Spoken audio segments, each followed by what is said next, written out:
வணக்கம் நேயர்களே, ஃபீபாவின் இன்றைய காலை தியானத்திற்காக உங்களை அன்புடன் வரவேற்கிறேன். ஆண்டவரும் அருமை இரட்சகருமாயிருக்கிற இயேசு கிறிஸ்துவ நாமத்தினாலே இந்த போட்காஸ்ட் நிகழ்ச்சியை கேட்டுக்கொண்டிருக்கிற உங்களை யாவரையும் வாழ்த்தி வரவேற்றுக் கொள்கிறேன். கிறிஸ்து பிறப்பின் ஆயத்தம் என்கிற தலைப்பிலே தொடர்ந்து நாம் தேவனுடைய வார்த்தையை தியானித்துக் கொண்டிருக்கிறோம். அதற்கு ஆதாரமாக லூக்கா எழுதின சுவிசேஷம் 1ஆம் அதிகாரத்தில் சில காரியங்களை குறித்து நாம் தியானித்துக் கொண்டிருக்கிறோம். ஆண்டவர் சகரியாவை முன்குறித்திருந்தார்.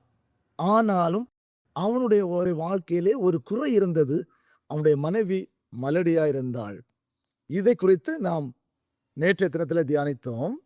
இன்றைய தினத்திலே ஆண்டவர் அவனுக்கு கொடுத்த தரிசனத்தை குறித்து சற்று ஆழமாக தியானிக்க போகிறோம். லூக்கா எழுதின சுவிசேஷம் 1ஆவது அதிகாரம் 12வது வசனம்.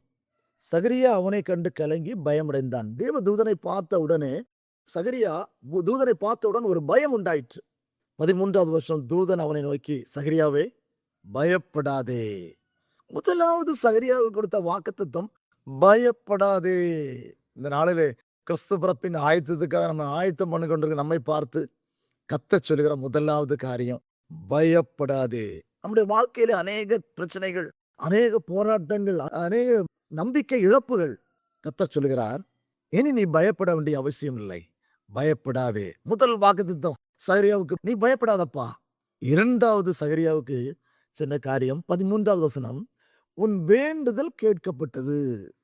சகரியா அவனுடைய வாழ்க்கையிலே நடந்த இருக்கிற குறையை குறித்து ஆண்டவரிடத்துல விண்ணப்பம் பண்ணிக்கொண்டே இருந்தான். ஆண்டவரே, என்னுடைய குறைகளை நீக்கும் ஆண்டவரே என்று சொல்லி அவன் கேட்டுக்கொண்டிருந்தான். அதுக்குதான் தேவன் வாக்குத்தத்தம் கொடுக்கிறான், நீ முதலாவது பயப்படாத. இரண்டாவது உன் விண்ணப்பம் கேட்கப்பட்டது. நீ தேவனத்துல கேட்டுக்கொண்டிருக்கிறப்பா ஒரு காரியத்தை, அந்த விண்ணப்பத்தை தேவன் கேட்டார். ஒருவேளை நாம் கேட்டுக்கொண்டிருக்கிற காரியங்கள், விண்ணப்பங்கள் சில வேளையில் தாமதமாகலாம். எதற்காக? ஆண்டுடைய சித்தம் நிறைவேற்றப்படுவதற்காக. உங்களை கொண்டு எப்படி செய்து முடிக்க வேண்டுமோ அந்த காரியத்தை செய்ய வேண்டும் என்பது தேவனுடைய சித்தம். சில வேளைகளில் அது தாமதமாகலாம். தாமதம் நம்முடைய விசுவாச குறைச்சலை அதை ஏற்படுத்தி விடக்கூடாது என்பதை வேதம் தெளிவாக சொல்கிறது. இந்த சகரியாவுடைய வாழ்க்கையிலும் தேவன் முதலாவது பயப்படாது என்று சொன்னார். இரண்டாவது சொன்னார், உன் வேண்டுதல் கேட்கப்பட்டது என்று சொன்னார். மூன்றாவது என்ன சொன்னார்? நற்செய்தியை அறிவிக்க வந்திருக்கிறேன். நற்செய்தி. பயப்படாதே, விண்ணப்பம் கேட்கப்பட்டது, உனக்கு ஒரு நற்செய்தியை அறிவிக்க வந்தேன் என்று சொல்லுகிறார். இதை கேட்ட உடனே சகரியா அசந்து விடுகிறார், ஆச்சரியப்படுகிறார். உனக்கு ஒரு குமாரனை பெறுவாய், அவன் யோவான் என்று பெயரிடுவாயாக. ஏன்னா இயேசு கிறிஸ்து வருவதற்கு முன்பதாக பாதையை செவ்வைப்படுத்துவார், பாதையை ஆயத்தம் பண்ணுகிற இந்த யோவானை குறித்து தீர்க்க தரிசனம் மூலமாய் நிறைவேற்றப்பட்ட காரியத்தை தேவன் சகரியாவு மூலமாய் நிறைவேற்ற வேண்டும் என்பது தேவனுடைய நோக்கம். ஆனால் அந்த திட்டத்தை ஒருபோதும் சகரியா அறியவில்லை. அவன் ஆசாரிய பணியை செய்து கொண்டிருந்தான். எல்லா காரியத்தையும் நன்மையாய் செம்மையாய் செய்திருந்தான். ஆனால் ஒரு காரியத்தை மாத்திரம் அவன் அறியவில்லை, தேவ திட்டத்தை அறியவில்லை. ஆயத்தம் பண்ணியிருந்தான் உண்மை. ஆனால் தூதன் நற்செய்தியை சொல்லும் போது அது எதற்காக என்பதை அவன் உணர்ந்து கொள்ள முடியவில்லை. இந்த அநேக காரியங்களிலே நம்முடைய வாழ்க்கையில இப்படிதான் இருக்கிறது. தேவன் நம்முடைய வாழ்க்கையை நற்செய்தியை சொல்லுவதற்கு அவர் ஆயத்தம் பண்ணி நம்மளை ஆயத்தம் பண்ணி விட்டிருக்கிறார். அந்த நற்செய்தியின் நோக்கத்தை நாம் அறியவில்லை. சகரியாவும் அதே போலதான் காரியத்தை செய்து கொண்டிருந்தான்.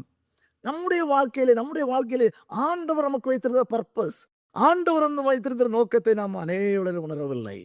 எப்பா, நீ பயப்படாத, நான் உன்னோட இருக்கேன், உனக்கு நான் நற்செய்தியை சொல்வதற்கு வந்திருக்கிறேன். உனக்கு நீ ஒரு குமாரனை பெறுவா, யோவான் பெயரிட வேண்டும். அவர் பாதையை செவ்வை பண்ணுவதற்கு நான் அவரை ஆயத்த பண்ண போகிறேன் என்று சொல்லி சகரியாவிடம் தேவன் வாக்குத்தத்தத்தை கொடுக்கிறார்.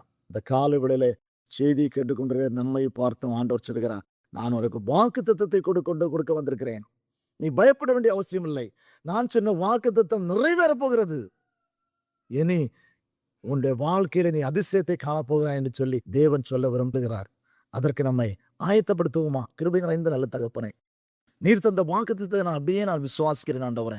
என்னுடைய வாழ்க்கையில் இருக்கிற குறைவுகளை மாற்றுவதற்கு இந்த காலவெளியில் தேவன் என்னை நற்செய்தியை அறிவிப்பதற்காக நன்றி. உம்முடைய கிருபையினை தாங்குவதற்காக ஸ்தோத்திரம். என்னை முழுவதுமாய் ஒப்புக் கொடுக்கிறேன். கிறிஸ்து பிறப்பின் ஆயுதத்துக்கு என்னை ஒப்புக் கொடுக்கிறேன். கர்த்தர் என்னோடு பேசும், இடைப்படும். இயேசுவின் நாமத்தில் தானோடு நல்ல பிதாவே, ஆமென். இன்றைய காலை தியானத்தில் பங்கேற்றமைக்காக நன்றி. உங்களது கருத்துக்களை பகிர்ந்து கொள்ளவோ மேலும் விவரங்கள் அறிந்து கொள்ளவோ 9458505042 என்ற எண்ணிற்கோ அல்லது info@fibaonline.org தொடர்பு கொள்ளவும். தேவன் தாமே உங்களை ஆசீர்வதிப்பாராக. ஆமேன்.